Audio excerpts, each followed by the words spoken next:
आपके दिमाग में अक्सर ये सवाल जरूर आता होगा कि आखिर हमेशा अच्छे लोगों के साथ ही बुरा क्यों होता है और बुरे लोगों के साथ ही अच्छा क्यों होता है। अगर कोई बेईमानी करता है और लोगों का गलत करता है और गलत सोचता है तब भी उसकी बरकत होती है, वहीं सबके साथ अच्छा करने वाले और भला सोचने वाले लोगों के साथ हमेशा बुरा ही होता है। ये एक ऐसा प्रश्न है जो हर किसी के दिल में आता है।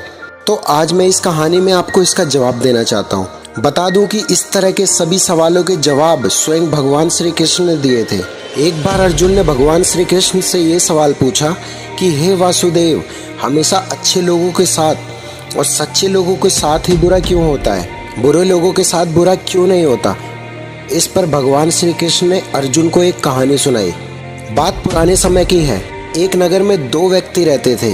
पहला व्यक्ति व्यापारी था। वह बहुत ही अच्छा और नेक इंसान था। वो धर्म और नीति का पालन करता था, भगवान की भक्ति करता था और मंदिर जाता था। इसके अलावा वो हर तरह के गलत कामों और संगति से दूर भी रहता था। लेकिन दूसरा व्यक्ति इसके बिल्कुल विपरीत था और दुष्ट प्रभावी का था। वो हमेशा ही गलत काम करता था। मंदिर जाने की बजाय वहाँ से पैसे और चप्पल चुरा कर ले आता था, झूठ बोलता था और नशा भी करता था। एक दिन की बात है जब उस दिन बहुत तेज बारिश हो रही थी। उस समय हर कोई अपने अपने घर में था और मंदिर में सिर्फ पुजारी जी ही थे। उस लालची व्यक्ति ने पुजारी जी को मंदिर में अकेला देखकर मंदिर का सारा धन चुरा लिया और पंडित जी की नजरों से बचकर वहां से भाग निकला। वहीं कुछ समय बाद वहां पर वो भला व्यापारी मंदिर में दर्शन के लिए गया तो उस पर चोरी का इल्जाम लगा दिया गया।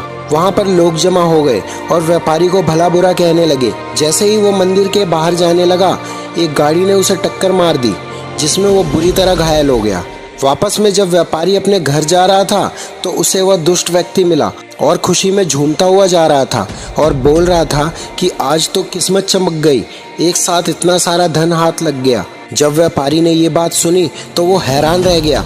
उसने घर जाते ही घर में मौजूद सारी भगवान की तस्वीरें घर से बाहर निकाल दी और नाराज होकर जीवन जीने लगा। कुछ समय बाद दोनों ही व्यक्तियों की मृत्यु हो गई और दोनों यमराज के सामने गए। तो उस व्यापारी ने नाराज होकर यमराज से प्रश्न किया कि मैं तो सदा ही अच्छे काम करता था, जिसके बदले मुझे अपमान और दर्द मिला और इस अधर्म करने वाले दुष्ट व्यक्ति को नोट से भरी पोटली मिली। आखिर क्यों? व्यापारी के सवाल पर यमराज बोले, जिस दिन तुम्हारे साथ दुर्घटना घटी थी वो तुम्हारी जिंदगी का आखिरी दिन था, लेकिन तुम्हारे अच्छे कर्मों के कारण तुम्हारी मृत्यु एक छोटी सी चोट में बदल गई। वही इस दुष्ट के जीवन में राजयोग मिलने की संभावनाएं थी, लेकिन इसके बुरे कर्मों के चलते वो राजयोग एक छोटे से धन की पोटली में बदल गया। इस कहानी के बाद श्री कृष्ण ने अर्जुन को बताया कि भगवान हमें क्या किस रूप में दे रहा है ये मनुष्य की समझ में नहीं आता, लेकिन अगर आप अच्छे कर्म करते हैं तो भगवान की कृपा सदैव आप पर बनी रहती है। तो दोस्तों, इस कहानी से यह पता चलता है कि आपको कभी भी अपने कर्मों को बदलना नहीं चाहिए, क्योंकि आपके कर्मों का फल इसी जीवन में मिलता है, बस आपको उसका पता नहीं चलता।